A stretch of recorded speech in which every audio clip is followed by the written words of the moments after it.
સૌ સાથી યુવાનોને, વડીલોને, અહીં ઉપસ્થિત માતા બહેનોને સૌને ઉલગુલાલ જિંદાબાદ।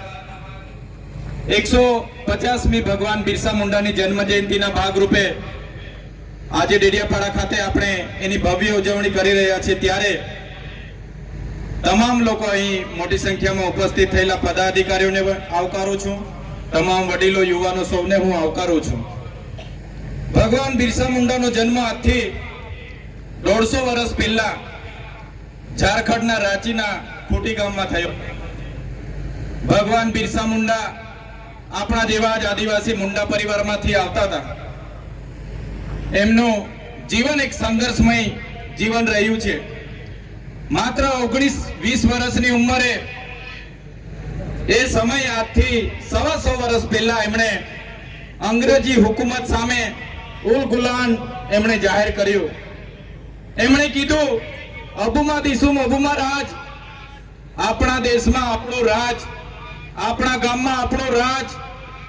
તે જમાનામાં ટેલિવિઝન એટલે કે ટીવી, મોબાઈલ, રેડિયો કોઈ સુવિધાઓ નથી, વાહન વ્યવહારની સુવિધાઓ નથી, છતાં એ ટાઈમે એ વિસ્તારના જંગલ પહાડી વિસ્તારમાં એમણે ખૂબ મોટું સંગઠન ઊભું કર્યું અને અંગ્રેજી સલ્તનત સામે એમણે જંગનો એલાન કર્યો।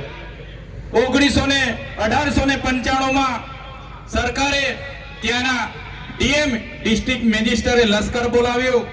લશ્કર બોલાવીને બિરસા મુંડાની ધરપકડ થઈ અને એમના જનરલ ડાયરે નક્કી કર્યું કે બિરસા મુંડાને એવો સબક શીખવીશું કે આવનારો દિવસમાં કોઈ પણ આદિવાસી સમાજ બિરસા મુંડાની હાલત જોઈને અંગ્રેજી હુકુમત સામે માથું ઊંચું નહીં કરશે।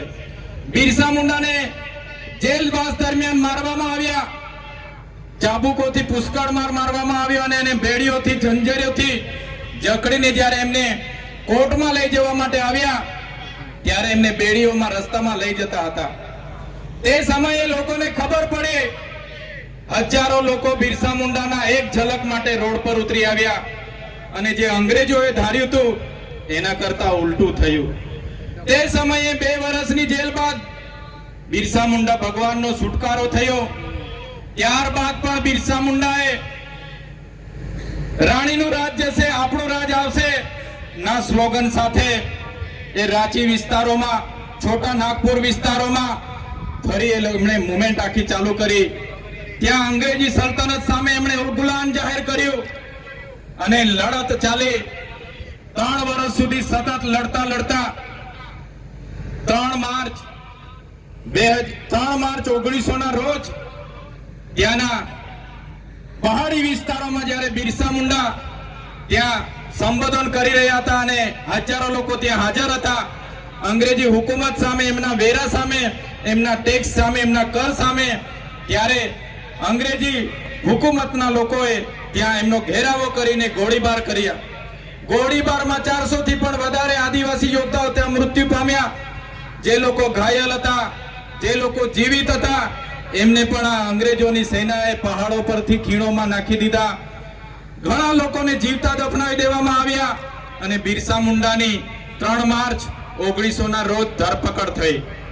ધરપકડ થયા બાદ બિરસા મુંડાને એવી જેલમાં રાખવામાં આવ્યા કે કોઈને પણ મળવા દેવામાં ના આવ્યા અને આખરે 3 મહિના બાદ શંકાસ્પદ રીતે, સરીકના રીતે બિરસા મુંડા 9 જૂન 1900 ના રોજ મૃત જાહેર કરવામાં આવ્યા।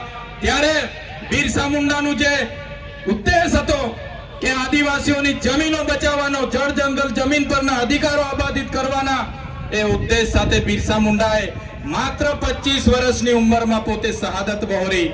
એ બિરસા મુંડાના ઉદ્દેશો થકી બ્રિટિશ સરકારને 8 વર્ષ બાદ એટલે કે 1908માં છોટા નાગપુર લેન્ડ એક્ટ બનાવવો પડ્યો, જેને આજે પણ આપણે જાણીએ છીએ એ લેન્ડ એક્ટ અંતર્ગત આદિવાસીઓની જમીન બીજા કોઈ સ્થળાંતર નહીં કરી શકે, બીજાના નામે નહીં થઈ શકે।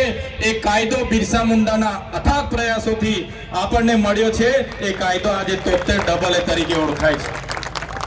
ત્યારે મિત્રો, બિરસા મુંડાનું જીવન, એનો ઇતિહાસ એક ગૌરવશાળી ઇતિહાસ છે। એમને દેશના ધરતી આબા તરીકે બિરુદ આપવામાં આવ્યું છે। ધરતી આબા એટલે ધરતીના પિતા। ત્યારે એમના ઉપદેશો પર ચાલવાની જરૂર છે મિત્રો. દેશની આઝાદીમાં બિરસા મુંડા સમેત તાત્યા ભીલ હોય, ખાચર નાયક હોય, તમામ આગેવાનો, ગોવિંદ ગુરુ ગીરી હોય, જયપાલસિંહ મુંડા હોય, તમામ આગેવાનોએ દેશની આઝાદીમાં પોતાનું યોગદાન આપ્યું છે. ત્યારે મિત્રો આજે પણ આઝાદીના 78 વર્ષ થઈ ગયા. વિકાસની વાત આવે છે ત્યારે આપણે નદીઓમાં, ડેમોમાં જમીનો આપી, રેલવેમાં જમીનો આપી, હાઈવેમાં જમીનો આપી, બુલેટ ટ્રેનોમાં જમીનો આપી, છતાં આજે આદિવાસી સમાજની વિકાસની વાત આવે તો આ સરકારો આદિવાસીઓ સાથે ભેદભાવ કરી રહી છે. આજે પણ મારો આદિવાસી સમાજ શિક્ષકો માટે રોડ પર આંદોલન કરે છે, સારી શાળાઓ માટે રોડ પર આંદોલન કરે છે, રોજગારી માટે રોડ પર આંદોલન કરે છે, દવાખાનાઓ માટે રોજ પર આંદોલન કરે છે. ત્યારે અમે આ સરકારને કહેવા માંગીએ છીએ, જો સરકાર આદિવાસીઓનો વિકાસ નથી કરવા માંગતી તો આવનાર દિવસોમાં અમે ભીલ પ્રદેશ મુક્તિ મોરચા તબા હેઠળ અલગ ભીલ પ્રદેશ 29મું રાજ્ય બનાવીશું. અલગ ભીલ પ્રદેશનું 29મું રાજ્ય અમને આદિવાસીઓને આબાદી જોઈએ અને એની રાજધાની આવનારા દિવસોમાં અમે કેવડિયા બનાવીશું. કોઈની બાપની તાકાત નથી કે અમને રોકી શકે. જે બિરસા મુંડાનો ઉદ્દેશ હતો, અબુમા દિસુમ અબુમા રાજ, આપણા દેશમાં, આપણા ગામમાં આપણો રાજ, આજે આ મનુવાદીની સરકારો આદિવાસીઓ સાથે ભેદભાવ કરે છે.